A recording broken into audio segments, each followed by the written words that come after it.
So hello guys, my name is Amir Thakur and I again welcome you to the CPP Bootcamp. So the concept that I will be covering is OOP, which is known as Object Oriented Programming, or this is a very important concept in perspective of your interviews and all, और SO अभी ये subject भी है.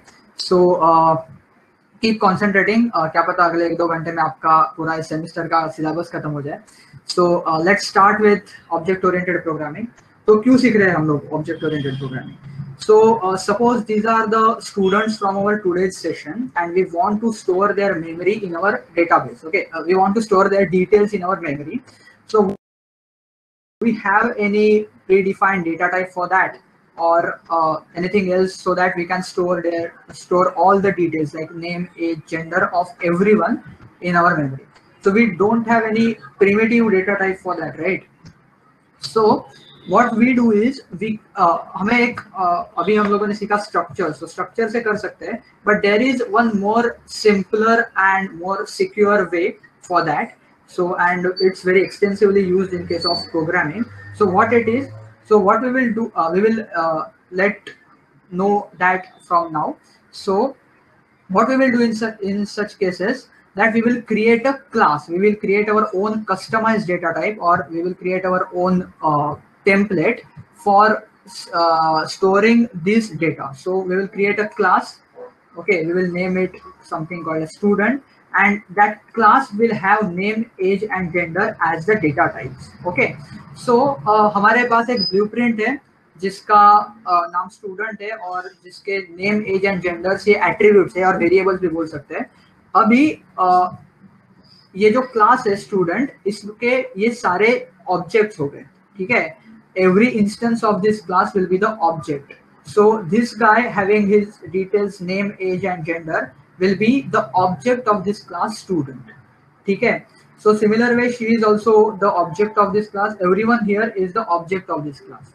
ठीक है, सो मतलब classes और objects का रिलेशन आपको रियल लाइफ में भी कई बार देखने मिल रहा होगा. तो सपोज कार, ये कार को हमने एक क्लास माना, तो वैगन आर, मर्सिडीज, जो भी टेस्ला वगैरह जो भी है, ये सब उसके ऑब्जेक्ट्स हो जाते हैं. ठीक है, so this is the relation between classes and objects and I hope कि आपको इसके पीछे का इंट्यूशन क्लियर हो गया होगा. So let's see how to write or how to implement these classes and objects. So here we have defined one class. It's similar with class. It's similar with the structures. So what we have written the keyword class. Okay, so while writing the class, while defining the class, first we need to write the keyword class. After that we write the name of our class. It was student in this case. Then we inside this parenthesis we have written the variables that we want. तो अभी इस case में Steve नाम था, तो उसको हम लोग string में store कर रहे हैं. Then we are storing age as integer. Then we are storing gender as boolean value. Okay, so we have specified those variables as attributes, and after that in attributes को, in variables को data members भी बोला जाता है. Okay, after that we close our parenthesis and use this semicolon. So just make sure that you won't forget to write this while coding. So basically ये हमारा class बन गया main function के बाहर. ओके, अभी इस क्लास में हम जो भी चीज पास करेंगे वो उसका ऑब्जेक्ट बन गया. ठीक है, तो ये क्लास बन गया. अभी देखते हैं कि ऑब्जेक्ट को कैसे बनाना है. ठीक है, so this class might have many objects. So let suppose we are creating one object. तो ऑब्जेक्ट कैसे बनाना है? So we will write the name of the class which we want our object belong. So हम यहाँ पे A नाम का object बना रहे हैं जो A क्लास को, जो स्टूडेंट क्लास को बिलोंग करता है. सॉरी मैं थोड़ा कंफ्यूज हो गया, बता दें. सो हम यहाँ पे A ये ऑब्जेक्ट बना रहे हैं जो स्टूडेंट क्लास को बिलोंग कर रहा है. ठीक है, so we have written class name first, then we have written the name of our object. अभी यहाँ पे हमारा ऑब्जेक्ट क्रिएट हो गया. अभी इस ऑब्जेक्ट के जो भी एट्रीब्यूट्स होंगे, जो इस क्लास के एट्रीब्यूट्स होंगे, वही इस ऑब्जेक्ट के एट्रीब्यूट्स होंगे, जो कि नेम, एज एंड जेंडर. हम उनको सेट करेंगे.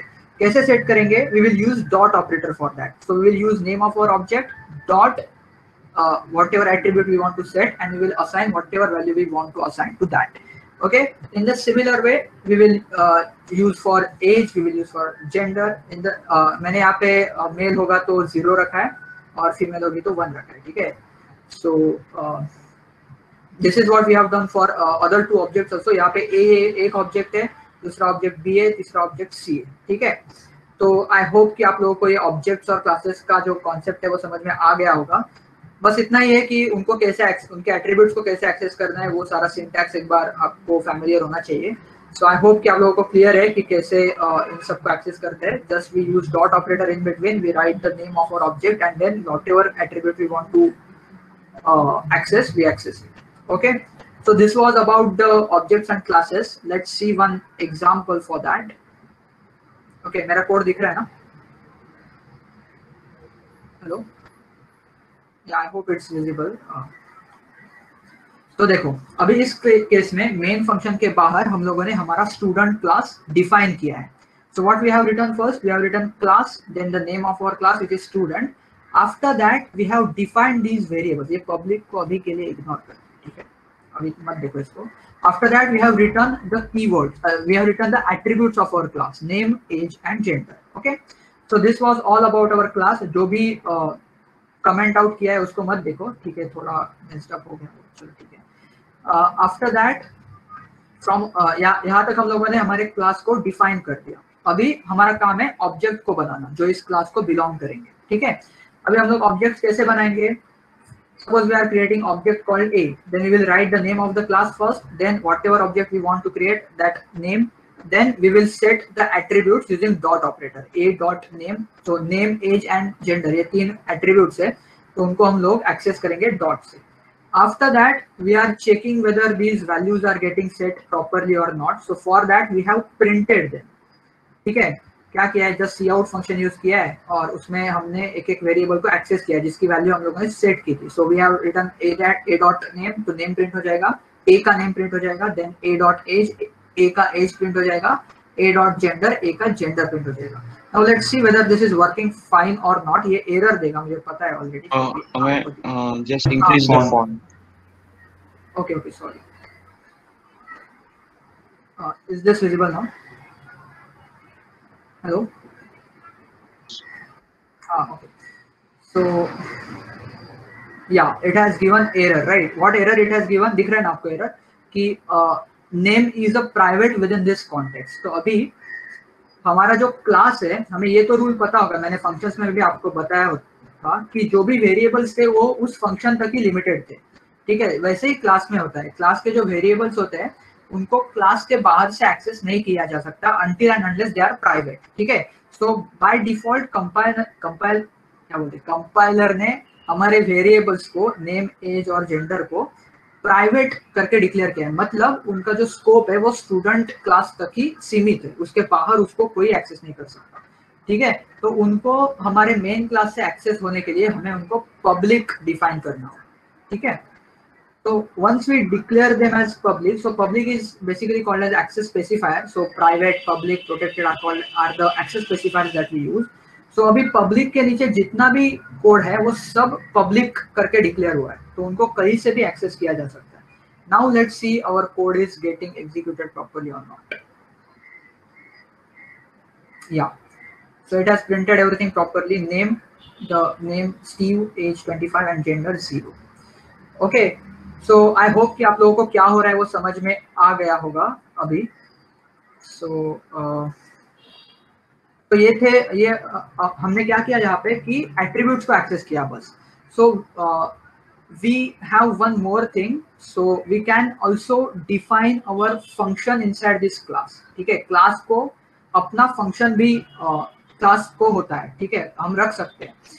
जैसे ही हम लोगों ने यहाँ पे वेरिएबल्स रखे हैं वैसे ही क्लास को अपने फंक्शंस भी रख सकते हैं, उनको ही मेंबर फंक्शंस बोला जाता है। जैसे ये डेटा मेंबर्स थे नेम, एज और जेंडर, वैसे ही हम लोग फंक्शंस भी बना सकते हैं। So for that as we write our ordinary functions, ठीक है, जैसे हम लोग हमारे फंक्शंस बनाते हैं वैसे ही बनाते हैं।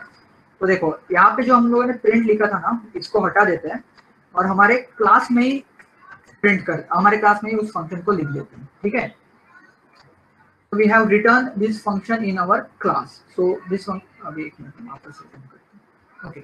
So this is function print. As we write, as I have explained you that we have to write the return type of it first. So we don't want our function to return anything. It just work of it is of printing. So it will just print whatever name is there for our object, whatever age is there for our object, and whatever gender is there for our object. Which object? Which we are passing from here, which is A. So what will happen? Okay, also we have to make the call to this function. Until and unless we make a call, it won't get executed. So from our main function, we are giving the call to that function by using the same. Okay, let's see. Variables को जब access करना है तब भी हम लोग dot operator use करते हैं, फंक्शन को एक्सेस करना है तब भी हम डॉट ऑपरेटर ही यूज करते हैं. तो क्लास का कोई भी मेंबर अगर हमें एक्सेस करना हो, चाहे वो फंक्शन हो, एट्रीब्यूट हो, जो भी कुछ हो, उसको एक्सेस करने के लिए हम डॉट ऑपरेटर यूज करते हैं. तब तो अभी क्या होगा, स्टूडेंट एक करके एक ऑब्जेक्ट बनेगा जो स्टूडेंट क्लास को बिलोंग करेगा. उसके बाद हम लोग उसकी वैल्यू सेट करेंगे जो भी है, नेम, एज और जेंडर. फिर हम लोग प्रिंट नाम का एक फंक्शन कॉल करेंगे जो ए में है, जो स्टूडेंट क्लास में है. ठीक है, तो वो फंक्शन इन्वोक होगा अपने ऑब्जेक्ट ए पे, क्योंकि ए ये क्लास हमारे क्लास का ऑब्जेक्ट है. And print is also there in the same class, so it will print whatever the values of attributes are there और वॉट एवर रिटर्न इनसाइड और print function. So let's see whether it's getting executed properly or not. Yeah, it has printed whatever we want as per our expectations. So I hope कि आप लोगों को ये basic terminologies clear हो गई होंगी. Just एक बार मुझे बताओ कि इसमें से कितना समझा या कुछ नहीं समझा, या क्योंकि यही बेस है आगे के जितने भी कॉन्सेप्ट्स आप लोग सीखने वाले हो. Just either write yes or no in the comments. Yeah. Okay, so let's start with the next point.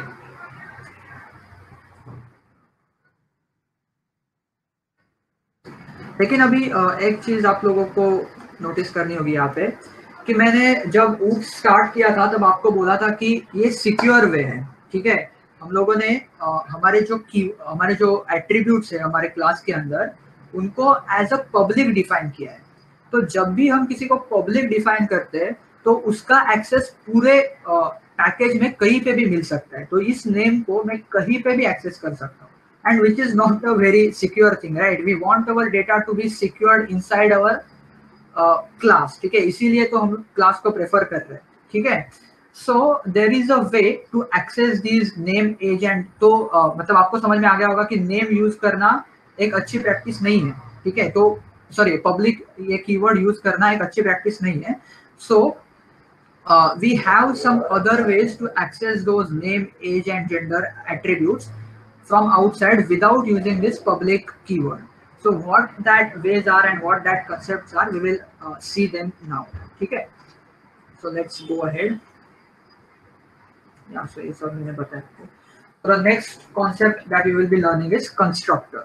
Okay, so अभी से सारा important part चालू हो रहा है oops का, तो ध्यान. ठीक है, so constructors, what are constructors? पहले थोड़ी theory देखते हैं.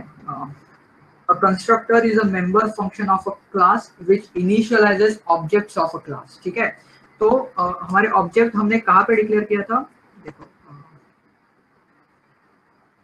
यहाँ पे इस लाइन पे हम लोग ऑब्जेक्ट को डिक्लेयर कर रहे हैं, लाइन नंबर 29 में. ठीक है, ऑब्जेक्ट को क्रिएट कर रहे हैं. तो जब भी हम कहीं ऑब्जेक्ट क्रिएट करते हैं वहीं पे कंस्ट्रक्टर कॉल होता है. अभी ये क्या है कंस्ट्रक्टर और क्यों कॉल हो रहा है, let's see. So it is automatically called when object, which is also known as the instance of a class, object को instance of a class बोलते हैं. तो जब भी ऑब्जेक्ट क्रिएट होता है तब बाय डिफॉल्ट कंपाइलर के द्वारा हमारा जो कंस्ट्रक्टर है वो कॉल होता है. अभी ये है क्या कंस्ट्रक्टर, ठीक है, it is just a special member function of the class. वो बस एक मेंबर फंक्शन होता है क्लास का, जैसे मैंने अभी प्रिंट लिखा था ना, वो भी एक मेंबर फंक्शन था. उसी के जैसा एक स्पेशल मेंबर फंक्शन होता है जिसको कंस्ट्रक्टर बोलते हैं. अभी देखते हैं क्या है कंस्ट्रक्टर. तो देखो इस केस में माय क्लास ये कंस्ट्रक्टर है. ठीक है, तो छोड़ो कंस्ट्रक्टर को देखो ही मत. यहाँ पे मेन फंक्शन में जहाँ पे हम लोगों ने ऑब्जेक्ट क्रिएट किया है माय क्लास का, वहां पे देखो. ठीक है, तो जब भी हम कोई ऑब्जेक्ट क्रिएट करते हैं तब उस ऑब्जेक्ट को इनिशियलाइज करने के लिए, उस ऑब्जेक्ट को कोई तो वैल्यू असाइन करने के लिए कंस्ट्रक्टर कॉल होता है. ठीक है, so the first thing is that constructor has the same name as the class. so हमारे क्लास में ऐसा फंक्शन जिसका नेम सेम हो हमारे क्लास से, उसको कंस्ट्रक्टर बोलते हैं. ठीक है, Okay, so the next point is, अरे यार ये मुझे नहीं दिख रहा. Yeah, it is always public. So just a minute. Yeah, it is always public क्योंकि ये जो कंस्ट्रक्टर है माई क्लास, ये इसको यहाँ से एक्सेस चाहिए, बराबर. नहीं तो फिर हमारा ऑब्जेक्ट क्रिएट ही नहीं होगा. तो क्योंकि हमारे कंस्ट्रक्टर को हमें बाहर से भी एक्सेस चाहिए, इसलिए हम लोग उसको एज अ पब्लिक डिफाइन करते हैं. ठीक है. The third property is it does not have any return value. तो क्योंकि ये एक स्पेशल फंक्शन है, हमें उसकी रिटर्न वैल्यू लिखने की कोई जरूरत नहीं है. ठीक है. तो ये फंक्शन के फीचर्स थे. अभी और बहुत सारी चीजें आप लोग जानोगे फंक्शंस के बारे में as we proceed further. Just now deep dive into functions, constructors. So yeah, so basically there are three types of constructors. One is default constructor, second is parameterized constructor, and third one is copy constructor. पहले तो हम लोगों ने example ही नहीं देखा. एक minute, example देखते हैं कंस्ट्रक्टर का.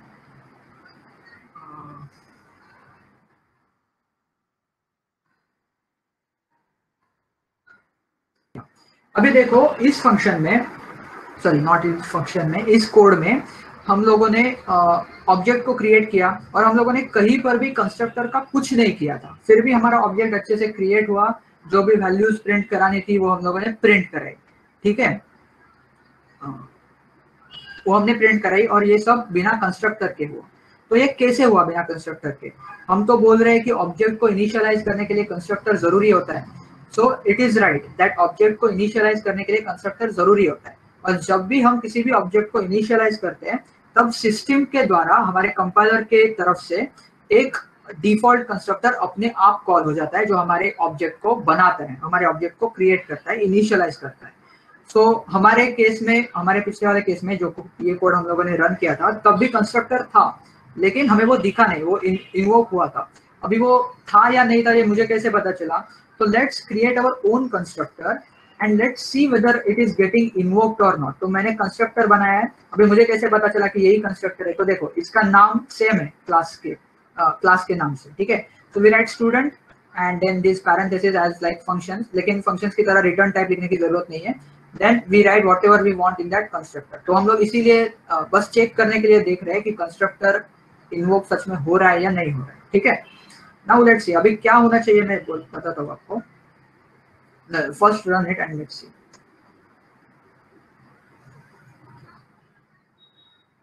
Yeah. हमें फॉन्ट इंक्रीज करो ना थोड़ा. हाँ ठीक है. हर बार मैं भूल रहा हूँ, सॉरी. एक मिनट रन करता हूँ पहले. एक मिनट, यहाँ पे /n देते हैं ताकि वो न्यू लाइन पे जाए.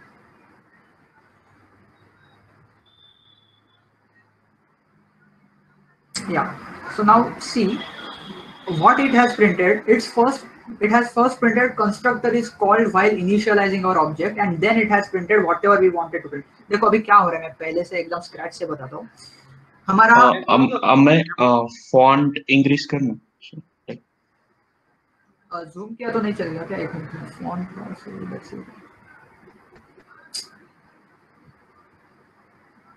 on the settings and from there you can change larger. Large ये है ना लास्ट ऑप्शन. ओके ठीक है ठीक है ठीक है. Okay sorry guys for that issue. So देखो अभी क्या हो रहा है इस केस में. या सो फर्स्ट मैंने जैसा बताया कि ऑब्जेक्ट जब क्रिएट होता है तब उसको इनिशियलाइज करने के लिए हम लोग कंस्ट्रक्टर कॉल करते हैं. ठीक है. सो जैसे मैंने यहाँ पे ए को क्रिएट किया तभी कंस्ट्रक्टर कॉल हुआ. कौन सा कंस्ट्रक्टर है हमारा? ये कंस्ट्रक्टर. ठीक है. तब पहले constructor is called while initialising our object, वही प्रिंट हुआ सबसे पहले. ठीक है. इसमें लिखने का यहाँ पे देखो पहली लाइन यही है कि constructor is called while initialising the object.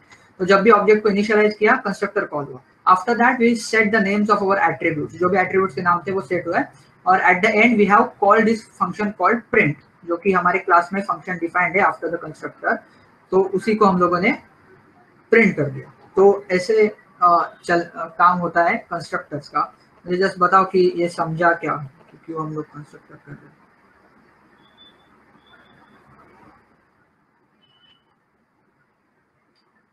Did you guys understand constructors or? Yeah, thank you.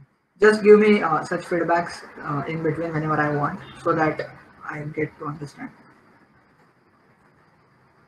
तो अगर आपको कंस्ट्रक्टर समझा है तो उसके टाइप्स को अभी देखते हैं.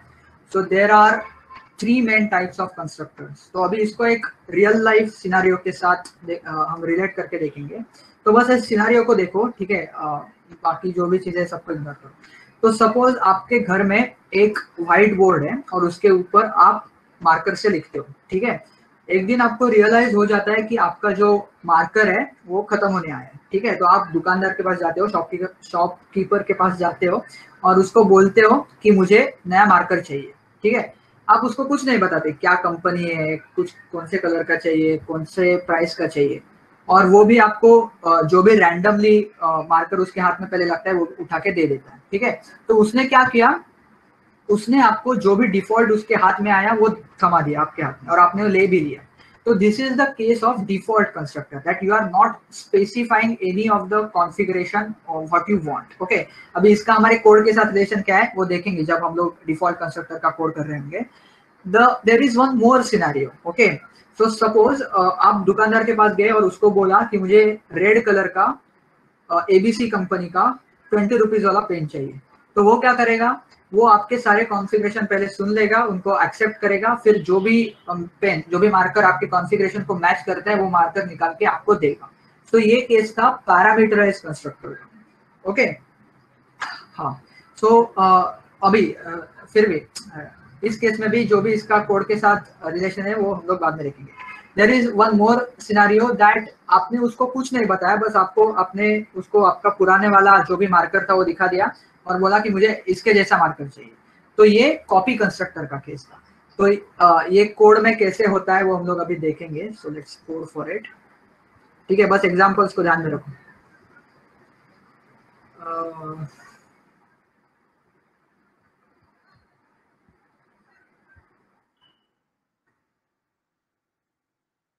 The first case was of default constructor. Okay, तो देखो हमारा जो मार्कर था वो हम लोगों ने यहाँ पे सपोज करो कि यहाँ पे हम लोग डिमांड कर रहे हैं, ठीक है. हमारे ये जो मार्कर क्लास है वो शॉपकीपर है और मेन फंक्शन में हम लोग है और हम उस शॉपकीपर के पास हमारा मार्कर जो भी है उसका नाम सपोज मार्कर 1 है, तो उसकी डिमांड कर रहे हैं, ठीक है. तो अभी वो देखेगा कि क्या इसने कोई हमारा क्लास देखेगा, हमारा शॉपकीपर देखेगा कि क्या इसने कोई पैरामीटर्स बता दिए क्या. तो हम लोगों ने नहीं बता दिए. तो नहीं बता दिए तो वो डायरेक्टली डिफॉल्ट कंस्ट्रक्टर कॉल कर देगा, ठीक है. सो इन दिस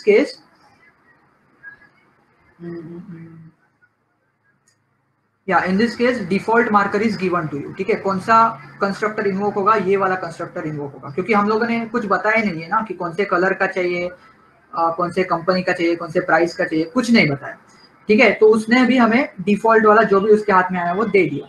तो डिफॉल्ट कंस्ट्रक्टर कब इन्वोक होता है, जब हम कोई भी पैरामीटर स्पेसिफाई नहीं करते, कोई भी कॉन्फ़िगरेशन स्पेसिफाई नहीं करते, तब डिफॉल्ट कंस्ट्रक्टर जो भी है वो इन्वोक हो जाता है, ठीक है.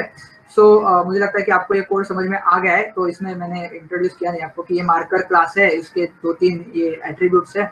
और ये आपने एक चीज यहाँ पे नोटिस की होगी कि ये जो एट्रीब्यूट्स है वो प्राइवेट है, ठीक है. बाय डिफॉल्ट अगर हमने कोई एक्सेस स्पेसिफायर उनको स्पेसिफाई नहीं किया है तो वो प्राइवेट ही हो जाते हैं.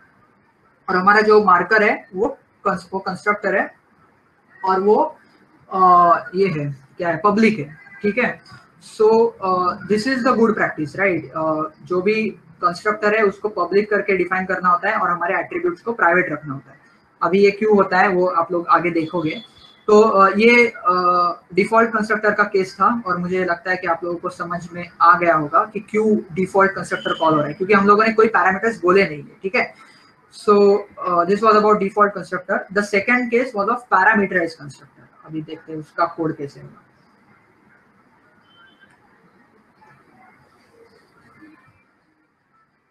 Yeah. So this is parameterized constructor. अभी देखो ये केस कौन सा वाला था कि मुझे ऐसा मार्कर चाहिए जो रेड कलर का है, कोई किसी भी कंपनी का है और मुझे उसकी प्राइस भी, मेरा बजट काफी कम है तो मुझे 20 रुपए वाला ही चाहिए, ठीक है. सो वही कंस्ट्रक्टर अभी कॉल होगा जो इन 3 डेटा टाइप्स में पैरामीटर्स को ले रहा है, ठीक है. अभी ऐसा कौन सा कंस्ट्रक्टर है हमारी केस में, जो पहली स्ट्रिंग वैल्यू को एक्सेप्ट करेगा, फिर अगेन स्ट्रिंग वैल्यू को एक्सेप्ट करेगा, देन इंट वैल्यू को एक्सेप्ट करेगा। तो ये है, ठीक है, हमारे क्लास में। तो ये वाला कंस्ट्रक्टर अभी इन्वोक होगा। अभी ये वाला कंस्ट्रक्टर क्यों इन्वोक हो रहा है? तो जब भी हम कोई ऑब्जेक्ट बनाते हैं तो पहले हमारा कंपाइलर देखता है कि उस ऑब्जेक्ट के साथ क्या क्या आ रहा है साथ में। तो इस केस में पहली स्ट्रिंग आ रही है, फिर अगेन एक स्ट्रिंग आ रही है, फिर अगेन इंटीजर आ रहा है। तो ऐसा कौन सा कंस्ट्रक्टर है हमारे क्लास में जो ये सारी वैल्यूज एक्सेप्ट कर रहा है? तो ये है marker, right. So it's accepting color1 as string, variable name company1 as string, variable name price1 as int. अभी देखो, अभी थोड़ा सा कंफ्यूजिंग पार्ट है और मैं जितना हो सके उतना सिंपल करके आपको बता रहा हूँ, ठीक है। हमारे ये जो वेरिएबल्स थे कलर, कंपनी और प्राइस, हमारे क्लास के, उनको कोई वैल्यू सेट नहीं हो रही थी अभी तक तो, ठीक है। जब भी हमारा ऑब्जेक्ट हम क्रिएट कर रहे हैं तब क्या हो रहा है? ये रेड, एबीसी और 20 पास हो रहा है। किसमें पास हो रहा है? हमारे पैरामीटराइज कंस्ट्रक्टर में पास हो रहा है। तो अभी color1 को आपको दिख रहा है ना ये, sorry,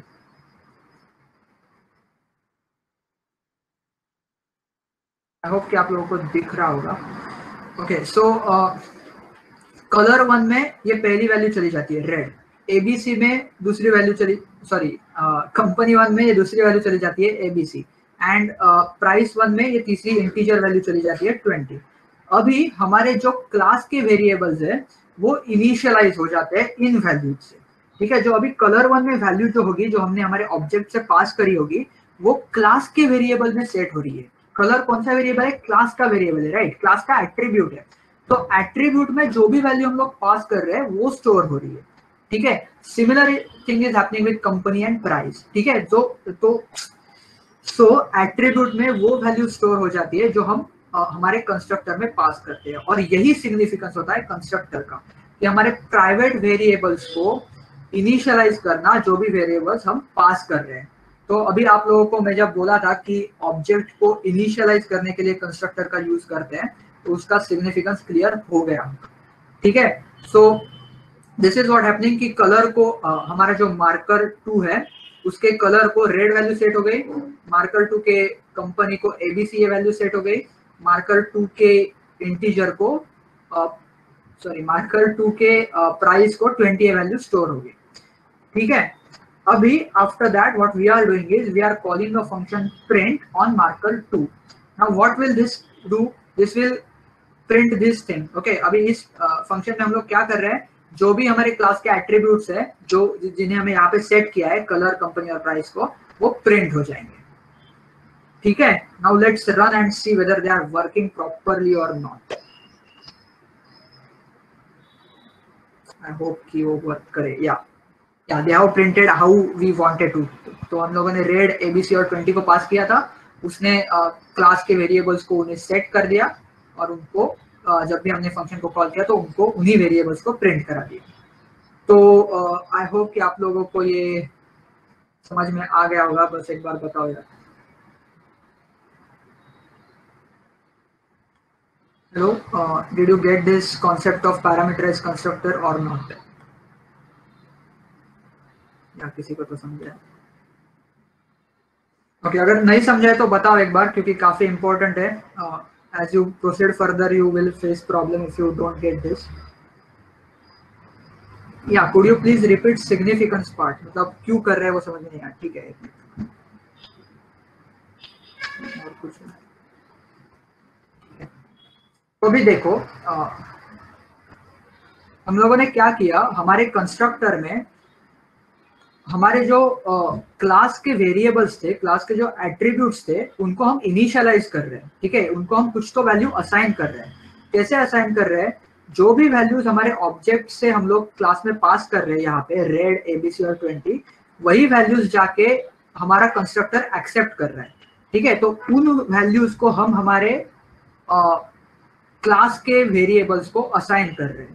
so this is the significance of parameterised constructor, कि हमारे जो एट्रीब्यूट्स है हमारे क्लास के, वो इनिशियलाइज हो जो भी वैल्यूज हम चाहते हैं। तो इस केस में हम क्या चाहते हैं कि हमारा मार्कर रेड कलर का हो, एबीसी कंपनी का हो और 20 रुपीज का हो।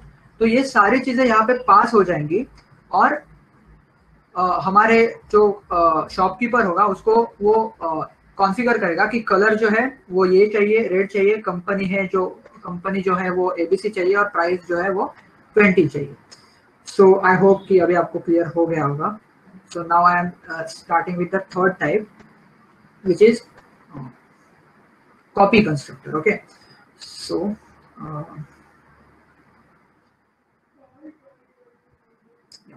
तो कॉपी कंस्ट्रक्टर में मैंने आपको क्या एग्जांपल दिया था कि आप शॉपकीपर के पास जा रहे हैं और उसको पेन दिखा रहे हैं और बोल रहे हैं कि मुझे ऐसा वाला पेन चाहिए। तो मतलब क्या कर रहे हैं आप कि आपके पास ऑलरेडी एक ऑब्जेक्ट है, जैसे हमने पिछले एग्जांपल में यही ऑब्जेक्ट यूज किया था, मार्कर 1, और ये वैल्यू सेट की थी। तो ये ऑब्जेक्ट आपके पास ऑलरेडी है, ठीक है।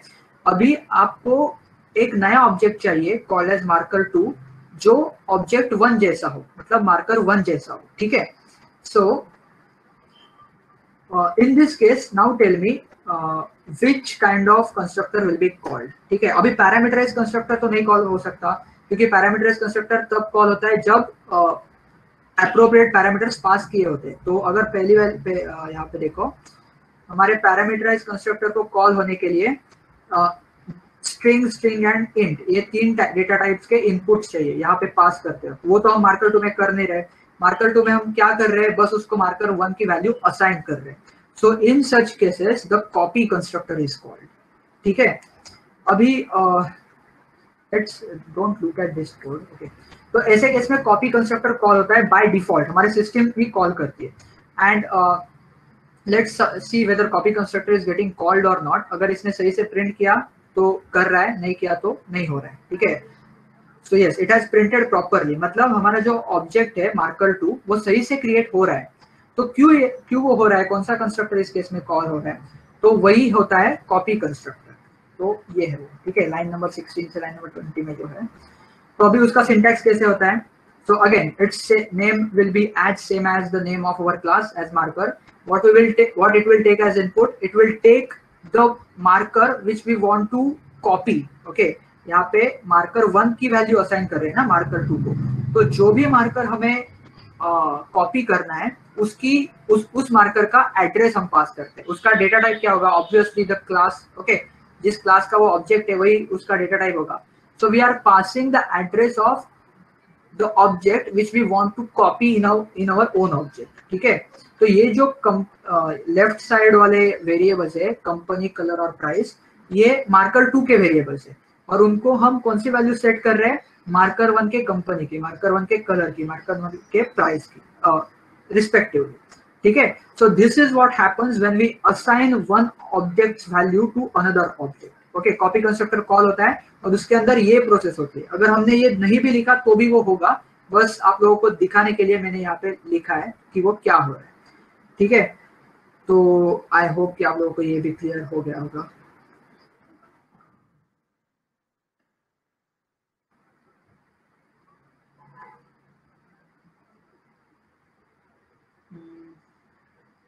या someone is saying clear, just बताओ, मैं और एक बार एक्सप्लेन कर सकता हूँ।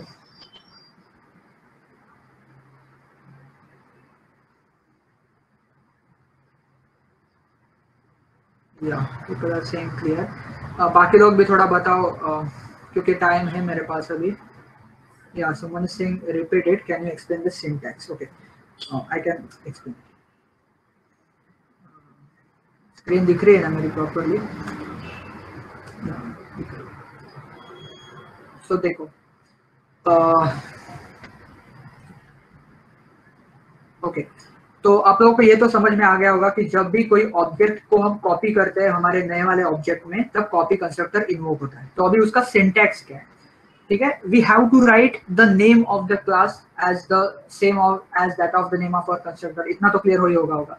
अभी क्वेश्चन ये है कि उसके अंदर हम पास क्या कर रहे हैं, ठीक है। अभी मेरे पास एक पेन है, मुझे दूसरा पेन चाहिए, ठीक है। और कैसा दूसरा पेन चाहिए, जो पहले पेन के साथ सिमिलर हो। तो उसके लिए मुझे पहला पेन तो चाहिए ना।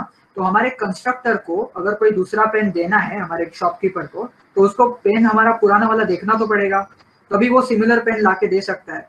सो same thing we do here, we take our पुराना वाला ऑब्जेक्ट एज इनपुट, उसका एड्रेस भी देते हैं, क्योंकि हमने फंक्शंस में देखा है कि जब हम बस ऑब्जेक्ट पास करते हैं तब उसकी कॉपी पास हो जाती है, ना कि वो एक्चुअल ऑब्जेक्ट। तो इसीलिए हम लोग उसको एड्रेस के साथ लेते हैं ताकि हमें मतलब जो ओरिजिनल ऑब्जेक्ट है वही मिले। तो हमें इस केस में ओरिजिनल ऑब्जेक्ट मिल रहा है और उसका डेटा टाइप हमें पहले स्पेसिफाई करना जरूरी है। जैसे इस केस में हम लोगों ने स्ट्रिंग कलर 1 किया था, राइट, क्योंकि कलर का डेटा टाइप स्ट्रिंग था। वैसे ही सेम मार्कर 1 का डेटा टाइप क्या है, कैपिटल जो भी ये मार्कर क्लास का नाम, ठीक है। So we have written the name of the class first, then the name of the object whichever we are passing inside, okay. Then inside that these are the attributes of our object which is getting passed right now in our class, right? So what it is marker 2, जो भी object हम अभी create कर रहे हैं वही हमारे class के अंदर है, तो वो तो ऑलरेडी है। अभी उसको हम लोग वैल्यू सेट कर रहे हैं हमारे पुराने वाले मार्कर की। पुराने वाले मार्कर को हमने एज ए इनपुट लिया, नया वाला मार्कर के एट्रीब्यूट्स तो हमारे पास थे कंपनी कलर और प्राइस, और उनको हमने ये तो आपको पता ही है कि डॉट ऑपरेटर से कैसे एक्सेस करके सेट किया। तो हो गया क्या क्लियर?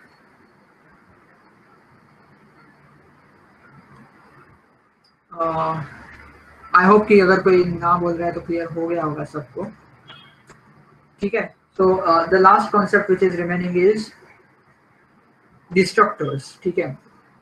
सो डिस्ट्रक्टर ये काफी सिंपल है कि जस्ट अपोजिट कंस्ट्रक्टर के, जैसे कंस्ट्रक्टर ऑब्जेक्ट बनाते वक्त कॉल होता है, वैसे डिस्ट्रक्टर ऑब्जेक्ट जब खत्म होता है तब कॉल होता है। So destructor is a member function which destructs और डिलीट्स एन ऑब्जेक्ट, ठीक है। जब ऑब्जेक्ट का पूरा काम हो जाता है तब डिस्ट्रक्टर बाय डिफॉल्ट कॉल होता है सिस्टम की तरफ से, कंपाइलर के द्वारा। So destructor function is automatically invoked when objects are destroyed. तो ये मैंने बताया। तो उसका सिंटैक्स है कि ये जो इसको क्या टिल्डा बोलते हैं शायद, मुझे एग्जैक्ट पता नहीं है, तो वो ऑपरेटर हम कॉल करते हैं, फिर कंस्ट्रक्ट का नाम which is as same as the name of the class and we write. तो उसका भी कोड में दिखा देता हूँ आपको।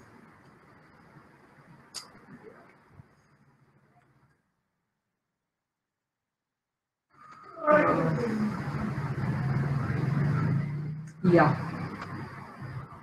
तो this is the code of destructor. अभी देखो क्या है, हमारा सेम फंक्शन सेम क्लास है मार्कर वाला, उसके 3 एट्रीब्यूट्स है, उसका एक कंस्ट्रक्टर है parameterised constructor and at the end we have one destructor. तो डिस्ट्रक्टर बाय डिफॉल्ट कॉल होगा ही, मैंने लिखा भी या नहीं भी लिखा, फिर भी मैं इसलिए लिख रहा हूँ क्योंकि हमें समझ में आया कि डिस्ट्रक्टर कॉल हो रहा है। तो अगर वो कॉल हो रहा होगा तो हमारे कंसोल में डिस्ट्रक्टर इज कॉल्ड, ये प्रिंट हो जाएगा। So let's see whether it's getting printed और not. Yeah, so destructor is called is getting printed. So you know right what is happening in this case. फिर भी मैं एक बार बता देता हूँ कि हमने मार्कर 2 हमारा नया ऑब्जेक्ट तैयार कर रहे हैं मार्कर क्लास का। तो पहले हमने क्लास का नाम लिख दिया, फिर मार्कर 2 लिख दिया, फिर हमने उसके जो भी पैरामीटर्स है उनको पास कर दिया। अभी कौन सा कंस्ट्रक्टर इन्वोक होगा? ऐसा कंस्ट्रक्टर जो इनको पैरामीटर्स एक्सेप्ट कर रहा है। सो basically parameterised constructor, it is this one, okay. So this will accept these this will invoke this constructor setting the appropriate values which we are passing to color, company and price, and as soon as our compiler realize that object is getting finished, अभी उसका कोई काम नहीं है, तब वो ये destructor को कॉल करेगा और वो प्रिंट हो जाएगा। So yeah, this was all about the introduction of object oriented programming. इसके बाद कई सारे अच्छे कॉन्सेप्ट है, आप लोग एंजॉय करोगे अगर आप लोगों को ये सारी चीजें अच्छे से समझ में आ गई हो। तो बस मुझे एक बार बताओ कि कोई पार्ट है जो नहीं समझा हो या कुछ भी नहीं समझा हो, जो भी।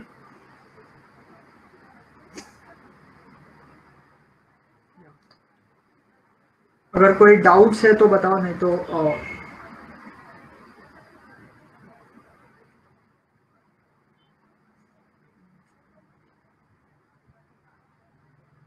someone is asking destructor once more. Okay, so let me just say what is destructor.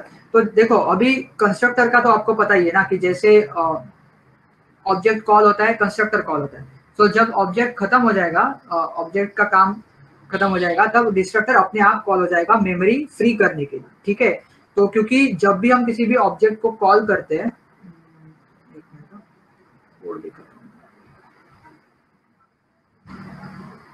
या तो जब भी हम किसी भी ऑब्जेक्ट को कॉल करते हैं, जैसे मार्कर 2 था इन दिस केस, तब मेमोरी में उसके लिए जगह बनती है।